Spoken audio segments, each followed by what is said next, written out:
su eterna palabra de amor. Con el propósito de compartir con usted todo el consejo de Dios, le presentamos A través de la Biblia, un análisis de la Biblia, libro por libro, que nos ayudará al crecimiento de la vida espiritual.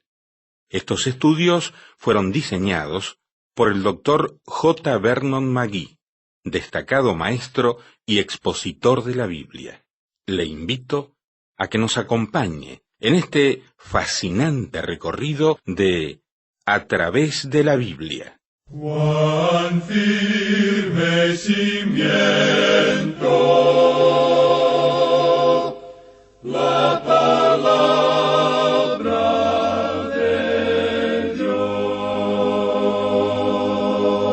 Qué gusto, qué alegría es estar con ustedes otra vez en este encuentro con la bendita palabra de Dios.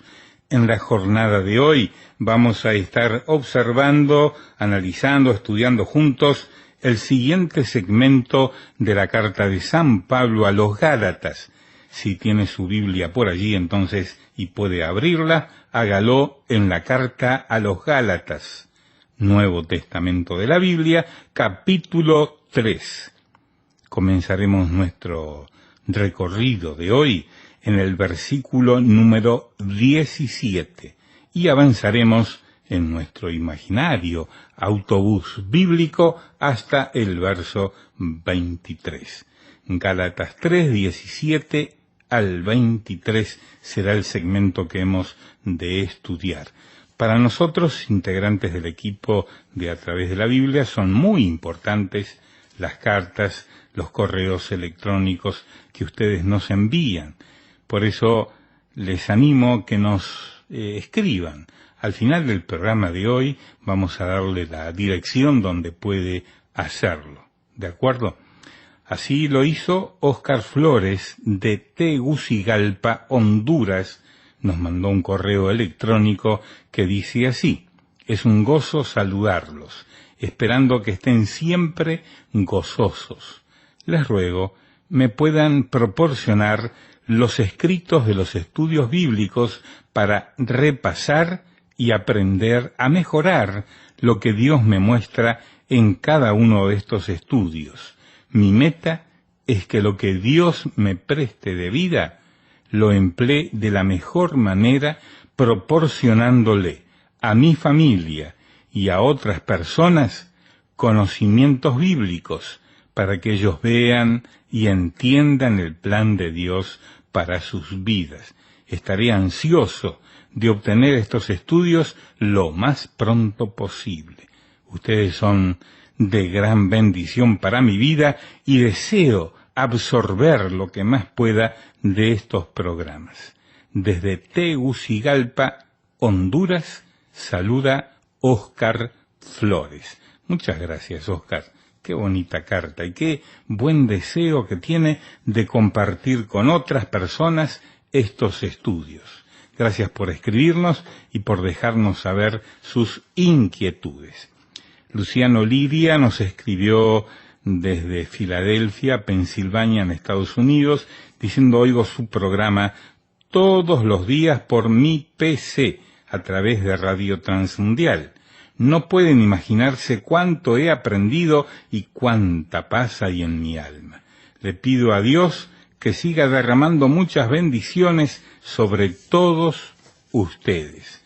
Aprovecho la oportunidad para decirles que continúen enviándome las notas y bosquejos y todo lo necesario para mi crecimiento espiritual. Luciano Lidia, de Filadelfia, claro que lo seguiremos haciendo. Manténgase en contacto con nosotros y renueve continuamente su dirección para que podamos enviarle las notas y bosquejos y otros materiales que son parte de este programa. Les recuerdo a todos los que me oyen ahora que la dirección a la cual usted puede dirigirse estará dispuesta para usted al final del programa de hoy. Vamos a orar. Señor, te damos gracias que nos permites estudiar juntos tu santa palabra. Rogamos que el Espíritu Santo nos guíe a tu verdad y podamos luego tener fortaleza para aplicarla a nuestra vida y a las circunstancias que tenemos por delante. Estamos muy agradecidos por tu palabra, la Biblia, y oramos en el nombre de Jesús. Amén. Continuamos hoy nuestro estudio en el capítulo 3 de esta epístola a los Gálatas y regresamos al versículo 17. Y estamos andando bastante lento, estamos caminando propiamente hablando. Hemos hecho esto de una manera puramente intencional porque queremos pasar algún tiempo estudiando esta epístola de Pablo. Consideramos que es una de las partes más destacadas de la palabra de Dios, y si usted puede comprender perfectamente lo que es el Evangelio, ciertamente va a enderezar el camino de su vida. Quisiéramos retroceder por un momento y observar algo en el versículo 13 que no tuvimos tiempo de analizar cuando lo estudiamos en el programa anterior. Allí dice, Cristo nos redimió de la maldición de la ley, hecho por nosotros maldición, porque está escrito, maldito todo el que es colgado en un madero. Ahora, maldito, eso quiere decir maldito de Dios. En nuestro programa anterior leímos un pasaje en el libro de Deuteronomio, donde se nos dice que cuando una persona ha sido muerta por lapidación, su cuerpo es colgado sobre un madero como una advertencia para los demás, pero que no debía pasar la noche allí. Usted sabe que el método de ajusticiamiento en Israel era por lapidación, es decir, se apedreaba a los criminales y no se los colgaba para matarlos. Pero cuando era algún crimen muy malo que se había cometido, o cuando el criminal era de muy mala calaña, digamos, entonces se lo colgaba en un madero como una advertencia para que la gente pudiera verlo. Y luego el cuerpo era quitado del madero al llegar la noche. Ahora en el versículo 13 dice que Él ha sido hecho maldición. Cristo nos redimió de la maldición de la ley, hecho por nosotros maldición. La palabra utilizada aquí es exagorazo, habiendo llegado a ser maldición. Ahora, ¿cuándo llegó a ser Él una maldición? ¿Llegó acaso a ser una maldición en su encarnación? No, amigo oyente. Cuando Él nació, se dijo que era un santo ser. Entonces, ¿llegó Él a ser una maldición durante esos años de silencio, de los cuales no tenemos ninguna información? Tampoco. Se nos dice que Él crecía en gracia para con Dios y los hombres. Pues bien, ¿quiere decir entonces que llegó a ser una maldición durante su ministerio? No, señor, tampoco. Fue durante su ministerio que el Padre dijo, «Este es mi Hijo amado, en Él tengo contentamiento». Luego, alguien puede decir entonces tiene que haber sido en la cruz. Sí, pero no en las primeras 3 horas en la cruz, porque cuando Él se ofreció a sí mismo, Él era sin mancha. Allá en la Epístola a los Hebreos capítulo 9, versículo 14 leemos, «Cuánto más la sangre de Cristo, el cual mediante el Espíritu Eterno se ofreció a sí mismo sin mancha a Dios». Así es que fue durante esas primeras 3 horas que el hombre hizo lo peor que podía hacer. Pero uno puede apreciar también que fue durante las últimas 3 horas que Dios hizo lo mejor que podía hacer. Fue durante esas 3 horas que Él fue hecho una maldición por nosotros. Fue entonces cuando Él fue herido por Dios y abatido. Él puso su vida en expiación por los pecados del mundo. Lo interesante de notar en este pasaje aquí en la carta a los Gálatas es que se nos dice allí que fue colgado en un madero. Dice textualmente, «Maldito todo el que es colgado en un madero». Ahora la palabra utilizada es sulán, y quiere decir la madera. Él fue colgado en el madero. Aquí tenemos un contraste. Él fue a esa cruz, que para Él era un madero de muerte, con el fin de hacer para usted y para mí, amigo oyente, un árbol de vida. Es hermoso el cuadro que tenemos aquí. Luego el apóstol Pablo continúa haciendo un contraste entre la ley y la gracia. Y volvemos entonces al versículo 17, donde leemos, «Esto pues digo, el pacto previamente ratificado por Dios para con Cristo, la ley que vino 430 años después, no lo abroga para invalidar la promesa». Lo que él está diciendo, por supuesto, es que Dios le hizo una promesa, o le dio una promesa a Abraham. Hizo un pacto con él. Y cuando llegó la ley, 430 años después, nada cambió, porque la ley no cambió nada en lo que se refiere a la promesa que Dios le hizo a Abraham. En realidad, Dios nunca ha dejado de cumplir sus promesas. Él le dijo a Abraham, «A tu descendencia daré esta tierra». te daré un hijo, y multiplicaré tu descendencia como las estrellas del cielo, y como la arena que está a la orilla del mar. En tu simiente serán benditas todas las naciones de la tierra. De Abraham Dios sacó una nación. Varias naciones salieron de él, pero esa nación salió de Abraham, a quien se le dio la promesa a través de Isaac, y continúa hasta el Señor Jesucristo, esa simiente que ha sido mencionada. Dios también le dijo que él, Abraham, iba a ser una bendición para todo el pueblo. La única bendición en este mundo en el día de hoy, amigo oyente, es Cristo Jesús. No creemos que usted pueda conseguir alguna cosa buena en otra parte, ni de su vecino, y tampoco lo puede conseguir en la iglesia. No creemos que pueda conseguir algo bueno en los negocios, porque simplemente no creemos que este mundo esté preparado para hacer algo bueno por los demás. Debemos decirle, amigo oyente, que el Señor Jesucristo le ha dado algo muy bueno. Eso sí podemos enfatizarlo. Ese es el don supremo que Dios ha dado. Es una promesa que Él ha hecho de que Él salvará a todos aquellos que confíen en Cristo. Notemos ahora lo que dice el versículo 18 de este capítulo 3 de la Epístola a los Gálatas. Porque si la herencia es por la ley, ya no es por la promesa. Pero Dios la concedió a Abraham mediante la promesa. Lo importante que tenemos que notar aquí es lo siguiente. La promesa se hizo en cuanto a Cristo antes que llegara la ley. Y esa promesa es tan buena como si no se hubiera dado ley alguna, amigo oyente. Fue hecha sin consideración a la ley. Tenemos ahora aquí una pregunta que salta a la vista. Entonces, ¿cuál es el valor de la ley? ¿Por qué se dio la ley? Pablo no está haciendo poco caso de la ley, si es que usted piensa que eso es lo que él está haciendo. Él está tratando de lograr que la gente comprenda el propósito de la ley. ¿Por qué fue dada la ley? Eso es lo importante. Pablo no está intentando decir que la ley no tiene una gloria y una majestad unida a ella. Y Pablo ni siquiera está tratando de despreciar la ley hasta el punto de ser completamente nada. Ese no es su método, no es lo que él está tratando de hacer. Él está mostrando aquí la ley en toda su majestad, en toda su perfección y plenitud. Pero él muestra que esa misma perfección que revela la ley es la razón por la cual crea un obstáculo que ni usted ni yo, amigo oyente, podemos sobrepasar para ser aceptados por Dios.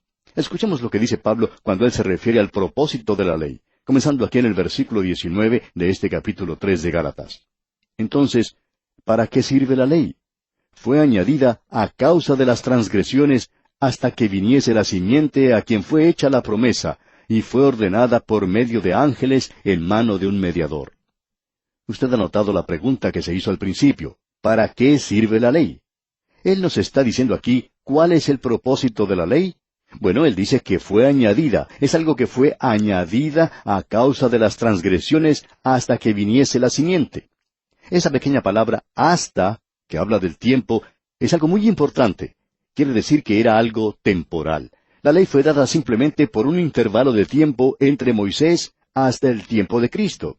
La ley fue dada por Moisés, pero la gracia y la verdad vino por el Señor Jesucristo, nos dice Juan, hasta que viniese la simiente. Como usted puede darse cuenta, era algo en realidad temporal. Y es muy importante que nosotros nos demos cuenta de eso aquí. Es una medida temporal. Eso es lo mejor que se puede decir, ya que en el versículo 20 él sigue diciendo, y el mediador no lo es de uno solo, pero Dios es uno. Ahora la ley fue dada, fue añadida, se nos dice, a causa de las transgresiones. Se dio para revelar, no para quitar el pecado. No fue dada para mantener al hombre aparte del pecado, porque en realidad el pecado ya estaba aquí. Era para demostrar al hombre mismo que él era un pecador natural, perverso, crudo ante Dios. Cualquier hombre que sea honesto, honrado, se mira a sí mismo bajo la luz de la ley y puede apreciar que es culpable. No fue dada para probar que todos los hombres son pecadores. Tampoco fue dada como una norma por la cual usted y yo podemos llegar a ser santos, como están diciendo muchos liberales en la actualidad. Amigo oyente, usted nunca puede llegar a ser santo de esa manera porque, primeramente, uno no puede cumplirla, ni dentro ni fuera de uno. Hay muchos en el día de hoy que piensan que el hombre llega a ser pecador cuando comete algún acto pecaminoso, que hasta ese momento ha sido una persona muy buena, y cuando fracasa y comete pecado, entonces se convierte en pecador. Pero eso no es cierto. Por el contrario, es porque el hombre ya es pecador que comete el acto de pecado. Un hombre miente. ¿Por qué? Porque es mentiroso. Un hombre roba. ¿Por qué? Porque es ladrón. Ahora él no llega a ser mentiroso cuando dice alguna mentira. Usted recuerda lo que dice la Escritura. Todos los hombres son mentirosos. Ahora, yo no digo eso de mí mismo. Dios es quien lo dice. A veces, cuando uno comienza el día, no deja pasar mucho tiempo y ya tiene problemas. Le podemos echar la culpa a otras personas, pero uno muy tempranito llega a ser mentiroso. Alguien lo encuentra a uno, lo saluda y le dice, «Qué lindo día, ¿verdad?» Pues bien, si uno quiere decir la verdad, es un día frío y lluvioso, no es lindo de veras. Sin embargo, uno contesta, «Sí, muy lindo». Y uno miente. Y luego le preguntan, «¿Qué tal? ¿Cómo se siente?» Y en realidad uno no se siente bien y debiera decir, «Bueno, tengo un mal gusto en la boca, no me siento muy bien». Pero uno no dice eso, sino que contesta, «Yo me siento muy bien, gracias». Y como usted puede ver, amigo oyente, uno ha mentido 2 veces en la primera cosa que hace con la primera persona que encuentra en la mañana. Y es algo natural el hacer eso para nosotros, amigo oyente. Hay algunos que decimos mentiras peores o más serias que esas. ¿Y por qué lo hacemos? Bueno, todos tenemos esa misma naturaleza. La ley fue dada para demostrar que somos pecadores y que usted y yo necesitamos un mediador, alguien que esté entre nosotros para ayudarnos. Luego el apóstol Pablo continuó hablando en esta sección y dice en el versículo 21 de este capítulo 3, «¿Luego la ley es contraria a las promesas de Dios? En ninguna manera, porque si la ley dada pudiera vivificar, la justicia fuera verdaderamente por la ley». ¿Ve usted? Si hubiera existido otra forma para salvar a los pecadores, amigo oyente, Dios la habría utilizado. Él hubiera dado una ley si eso hubiera sido posible. Y en el versículo 22 continuamos leyendo, «Mas la Escritura lo encerró todo bajo pecado, para que la promesa que es por la fe en Jesucristo fuese dada a los creyentes». Usted aprecia que la ley trajo la muerte porque el alma que pecare, esa morirá, dice. Y como lo encerró todo bajo pecado, entonces todo murió. Ahora lo que se necesitaba, por tanto, era vida. Hemos visto que la ley trae la muerte, y eso es todo lo que hace, traer muerte. No es en realidad el grado, sino el mero hecho del pecado lo que nos trae la muerte. De modo que todos somos igualmente muertos. De igual manera, todos estamos en la misma necesidad. Usted puede haber cometido un gran pecado, como el cometido por Hitler, por ejemplo, pero usted y yo tenemos la misma clase de naturaleza. Fue Goethe, ese gran filósofo poeta alemán, algunos de los profesores universitarios de la actualidad, están diciendo que él tenía cualidades que lo destacaban como figura cumbre en la literatura mundial. Pero en fin, fue él quien dijo, «Yo nunca he visto cometer algún crimen que yo también no hubiera sido capaz de cometer». O sea que él reconocía que tenía esa clase de naturaleza. Por tanto, no es simplemente el grado, sino el mismo hecho del pecado que trae muerte. El hecho que usted es un pecador. Es la misma gracia de Dios que ha evitado que la mayoría de nosotros fuésemos a parar a la cárcel. De seguro que eso es una realidad en nuestro caso. Permítanos ilustrar lo que queremos decir, de que es el hecho, el acto del pecado y no el grado. Supongamos que estamos en un edificio muy alto, digamos, de 24 pisos de altura. Arriba, en la azotea de ese edificio, se encuentran 3 hombres. Y llega el capataz y les dice, «Tengan cuidado, no vayan a salirse de la azotea porque se pueden caer, y si eso pasa, se van a matar». Uno de los hombres que está en la azotea dice, «Este capataz está loco. Siempre está tratando de asustarnos. Yo no creo que si uno se cae aquí se va a morir». Y deliberadamente camina hacia la pared del edificio y salta al vacío. ¿Sabe una cosa, amigo oyente? Él ya está muerto. Puede ser que al pasar por el 10º piso, puede haber alguien en la ventana mirando y le dice, «¿Cómo van las cosas?». A lo que este hombre contesta, «Hasta ahora va bien». Pero, amigo oyente, él todavía no ha llegado al pavimento. La muerte le está esperando allí. El capataz tenía razón. Ese hombre muere.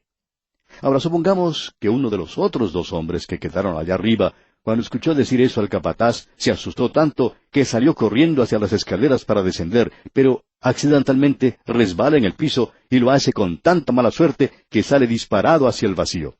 Y usted ya sabe lo que pasa. Él también muere. Ahora tenemos al tercer hombre. Digamos que unos criminales estaban allá arriba, y este hombre era su enemigo, y ellos lo toman y lo arrojan al vacío. Bueno, usted ya sabe el resultado. Él también encuentra la muerte. Ahora, permítanos preguntarle, amigo oyente, ¿el hombre que fue arrojado al vacío está menos muerto al golpear contra el pavimento que el hombre que saltó deliberadamente? Es interesante eso, ¿verdad? Como usted puede darse cuenta, Todos ellos han quebrantado la ley de la gravedad, y esa ley es algo inevitable para todos ellos. Ese es el hecho, como puede ver, y no el grado. Murieron porque cayeron al vacío. Ahora, lo interesante que tenemos que notar aquí es, si la ley de gravedad que los arrastró a ellos a la muerte, eso mismo que los mató, ¿puede acaso darles vida ahora?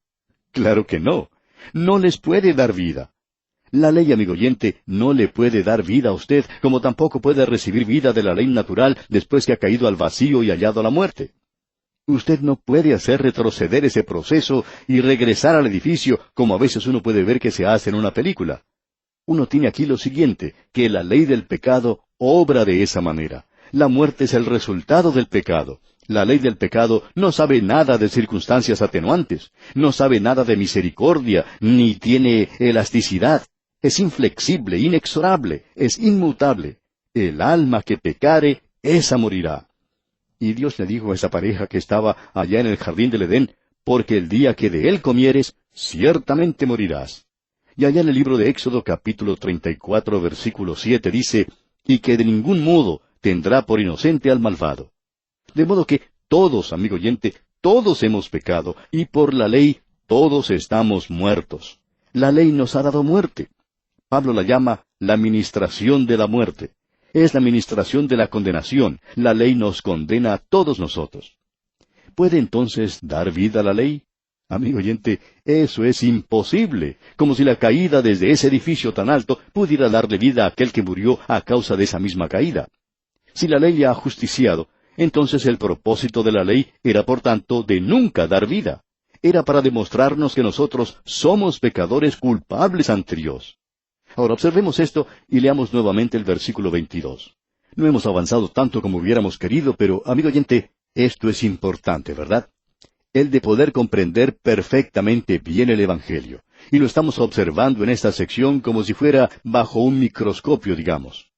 Ahora, el versículo 22 de este capítulo 3 de la Epístola a los Gálatas dice, «Mas la Escritura lo encerró todo bajo pecado, para que la promesa que es por la fe en Jesucristo fuese dada a los creyentes».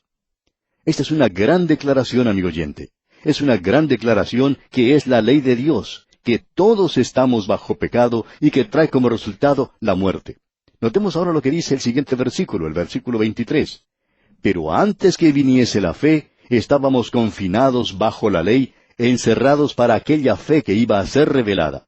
O sea, hasta que vino el Señor Jesucristo, la ley tenía misericordia porque tenía un propiciatorio, tenía un altar donde se podía ofrecer sacrificios por el pecado, y se podía obtener perdón, y también hallar allí misericordia.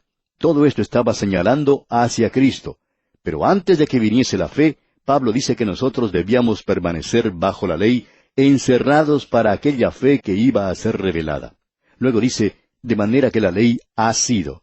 Lo correcto sería decir, de manera que la ley es nuestro ayo para llevarnos a Cristo, a fin de que fuésemos justificados por la fe. Ahora, ¿qué es lo que quiere decir con esto de nuestro ayo? Bueno, nuestro tiempo ha concluido, amigo oyente, y vamos a detenernos aquí, pero en nuestro próximo programa, Dios mediante, veremos lo que hace la ley y el papel que desempeña en nuestra salvación. Le invitamos, pues, a sintonizar nuestro próximo programa. Hasta entonces, pues, amigo oyente, que las bendiciones del Señor estén siempre con usted. Es nuestra ferviente oración. Lamentablemente el tiempo se nos ha terminado. ¿Qué le ha parecido el programa? Nos gustaría saber cómo le ayudó. En pocos segundos más le daré la dirección para que nos escriba. Usted puede escuchar, a través de la Biblia, de lunes a viernes, en esta emisora y en este mismo horario. Será un grato placer poder enviarle las notas y bosquejos de este programa. Estos libritos, sin costo para usted, le ayudarán a seguir paso por paso los estudios en cada libro de la Biblia. Su apoyo a este programa es muy importante para que podamos continuar día tras día con estos estudios bíblicos por radio. Pedimos su apoyo en oración y con sus ofrendas y donaciones para que podamos continuar en esta emisora. si necesita más información o sencillamente para que nos cuente acerca de los beneficios que recibe de este programa, escriba a la siguiente dirección: A través de la Biblia, apartado 2805, Miami, Florida, 33265, 2805, Estados Unidos. Repito, programa A través de la Biblia, apartado 2805, Miami, Florida, 33265, 2805, Estados Unidos. Por correo electrónico, escriba a atv@transmundial.org. Telefónicamente puede llamarnos ahora mismo gratuitamente al siguiente número: 1-800-880-5339. 1-800-880-5339. Amigo y amiga, nos tenemos que despedir ya mismo. Pido a Dios que le bendiga. Este programa es producido bajo los auspicios de Radio Transmundial. Todo lo pagó Cristo, quien por mí libremente derramó su sangre carmesí.